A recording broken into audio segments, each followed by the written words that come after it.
Pag hindi ka preparado sa lugar nito, ay tulad ko, rasyon. So, yun. Diba? Sarap sa kilometro, ang layo-layo nito.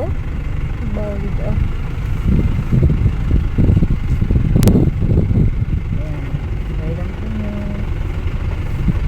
Okay. Bye for now.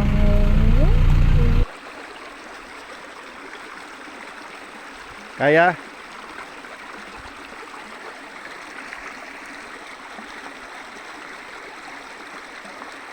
Init kayon. So, dito tayo sa lugar na talagang pasok na pasok. Lai. Tinawag tayo. Kaya, trabaho.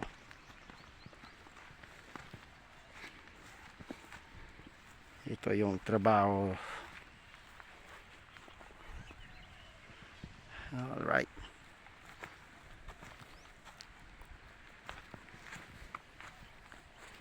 So, ang prediction sa Bible naga sugod din na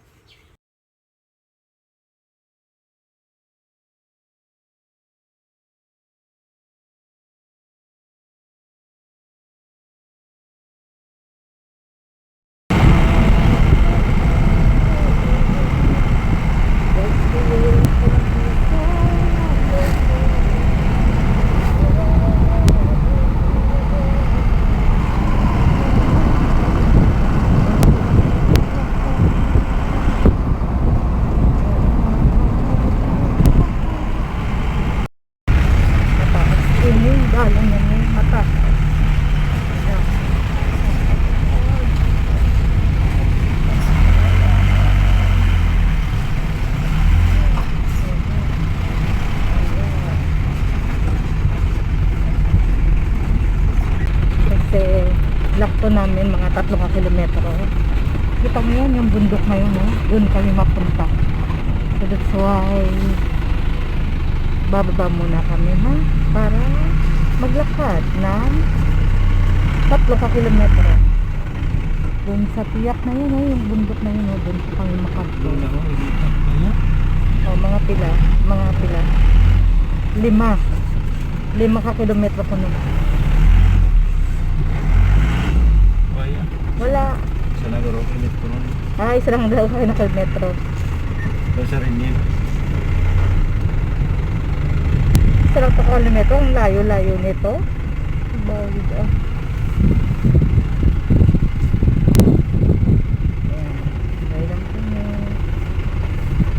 Okay.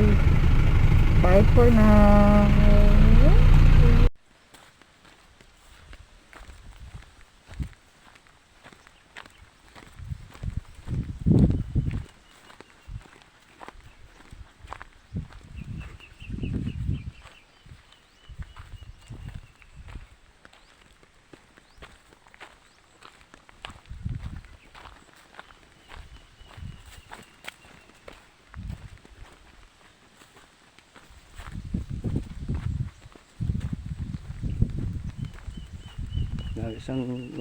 Isang ibon ba?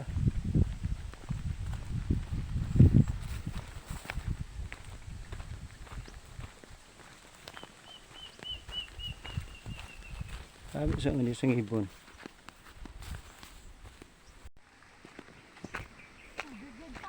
Tubig ed? Lapaw?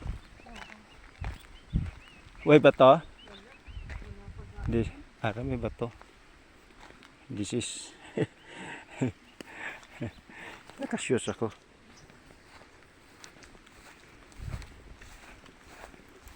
Okay.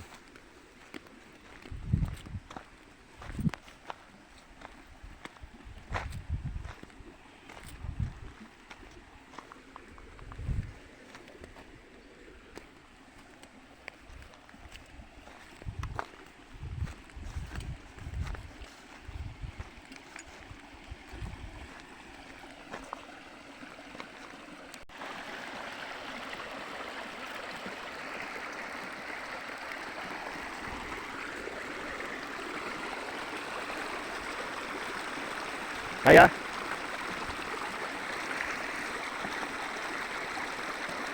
Ito yung problema, ano? Yan. Pag hindi ka preparado, ay, ito. Yan. Pag hindi ka preparado sa lugar na ito, ay tulad ko, rasyon. So, yun. Diba?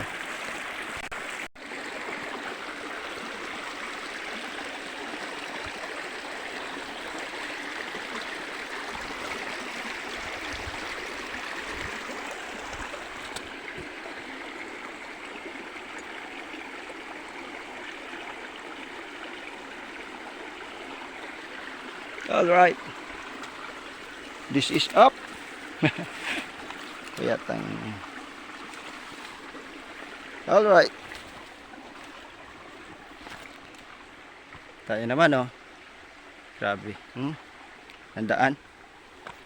Pero kasi dito shortcut eh.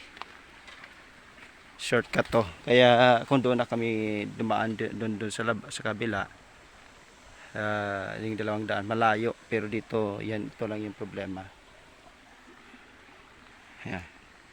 Kaya malapit lang dito. Diba? So shortcut kami.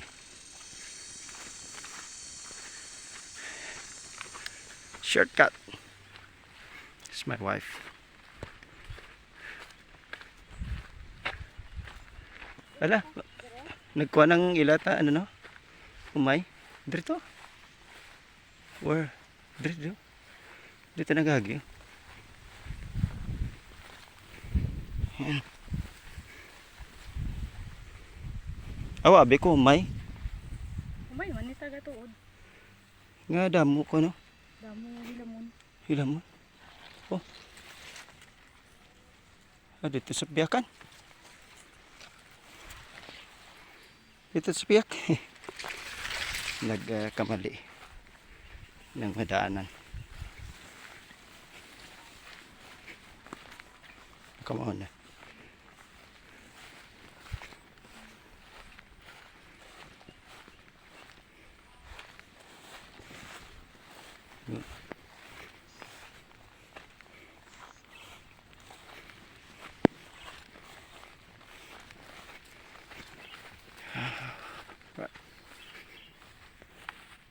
Gamay sa kahon. Diin pa, dire. Dito. Panalan ako soya to. Soya lang na.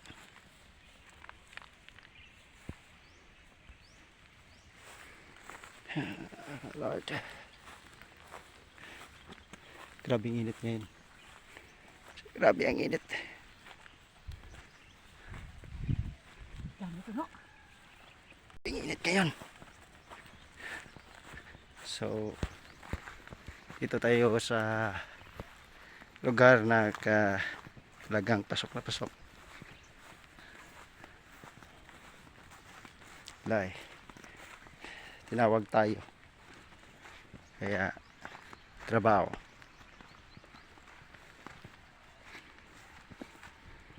Ito yung trabaho. Alright.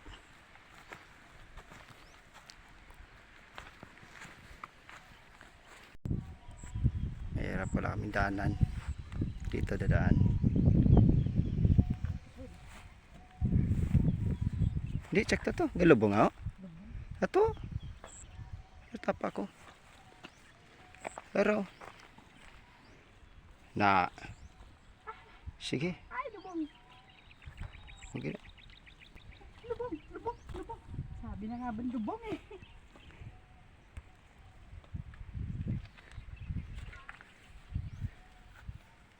Ako lang.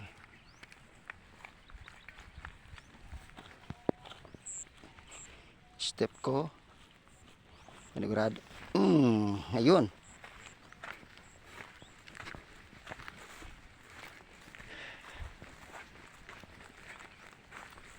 Ayos. Kaya naman no. Yan mga lugar na Ang katulan.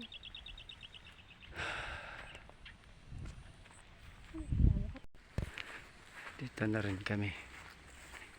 So, marami lang dadaanan na medyo matubig.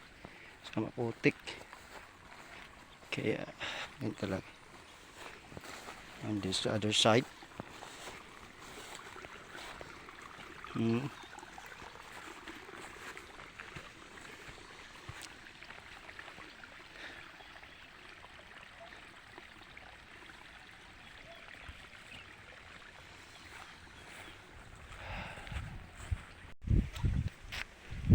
pala yan. Nagsimula pala magtanim. Kasi dahil sa tagulan na ngayon. Oh, ito na kami.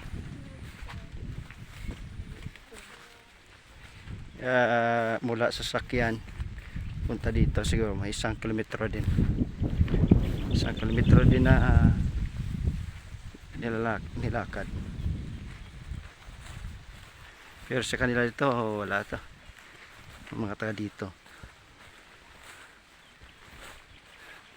Parang ano lang to, kaya lang sa atin kasi sa mga syudad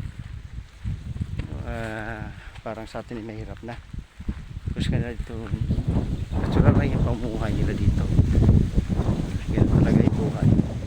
Pero masarap ang pamumuhay dito kasi alam nyo sa pagkain talagang natural. Kung talaga masipag ka talaga depende naman sa pamumuhay natin pagiging kontento, diba? Pagiging kontento sa buhay. Kaya mayroon talagang tinawag na professional, mayroon ding hindi. Kaya pamumuhay agricultural para balance ang pamumuhay ng tao. So kung mamuhay ka ng agricultural, ito yon. Dito ka mananahan, manirahan. So, kung gusto mo talaga professional, so yun. Mag-aaral ka na mabuti. Pero yung agricultural naman, kailangan mo pag-aralan yun. Kaya yung mga taga dito, ganitong hanap buhay ay meron pong ating government na mga project para turuan paano po magtanim. Diba? Pagod din na kami sa mga taong yung gusto talaga maglingkod sa Panginoon. Ito pa yung ministry namin. Sa bawat ministry wala po kaming pinipili. Hello everyone. Tulog ang people.